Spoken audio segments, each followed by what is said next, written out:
गलती का बदला लेने के लिए फट्टू क्लब तैयार बैठा था। इसलिए गुंडा गैंग की जासूसी का काम शिवा को सौंपा गया, जो सुबह 10 बजे से झाड़ियों में छिपा गुंडा गैंग के गुफा में पहुंचने का इंतजार कर रहा था। और थोड़ी ही देर में वो लोग वहां पहुंच भी गए। आज जबरदस्त पार्टी करेंगे। बोतल तो गुफा में ही रखी होगी, कल की बहुत सारी बची है। तुम लोग साथ में खाने का कुछ लाए हो या नहीं? दारू के साथ जब तक मटन मुर्गा ना हो मजा ही नहीं आता। अरे तुम लोग गुफा के अंदर तो पहुंचो। आज तुम्हारा ऐसा तंदूरी मुर्गा बनेगा कि जिंदगी भर कोकड़ू को बोलोगे। गुंडा गैंग के गुफा में घुसते ही शिवा, जय और परी को बुलाने चला गया। और थोड़ी ही देर में जब वो लोग गुफा पहुंचे तो गुंडा गैंग की दारू पार्टी अपने शबाब पर थी, इतनी ज्यादा कि उनके हंसने की आवाजें बाहर तक सुनाई दे रही थी। तो वो तीनों बाहर खड़े खड़े उनकी बातें सुनने लगे। कैसे चिल्ला रही थी वो साली परी।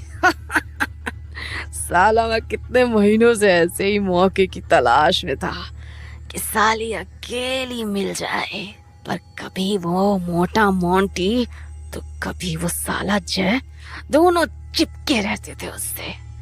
मेरी दोस्ती ठुकरा दी। ओम की दोस्ती मेरे साथ रहती तो कोई आंख उठा के देखने की हिम्मत नहीं करता। ओम की बातों ने परी के मन की बदले की आग को और भी भड़का दिया। सुन रहा है ना जय, साला मेरे से दोस्ती करना चाहता था। ऐसे कमीने से दोस्ती करूंगी मैं? चल परी, शुरू करते हैं अपना काम। तो उसके बाद उन तीनों ने गुफा के दरवाजों और खिड़कियों पर टाइम बॉम्ब्स लगाने शुरू कर दी।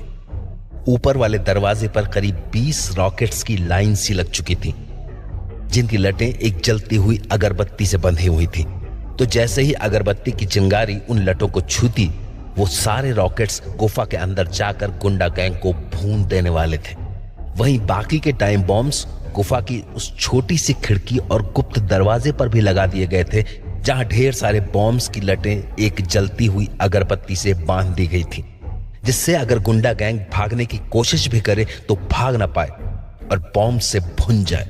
सारा प्लान सेट करने के बाद तीनों झाड़ियों में जाके छिप गए और अपने बनाए हुए टाइम बॉम्ब के फटने का इंतजार करने लगे।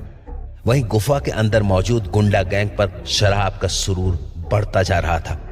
हाल ये था कि गुफा के अंदर बैठा गुंडा गैंग शराब के नशे में इतना चूर हो चुका था कि उनसे आंखें भी नहीं खोली जा रही थी। पर तभी गुफा के अंदर तेजी से एक रॉकेट आया और ओम के पास आकर फटा। ये रॉकेट ही है ना? साला रॉकेट यहाँ कैसे? इससे पहले कि ओम कुछ समझ पाता, फट्टू क्लब के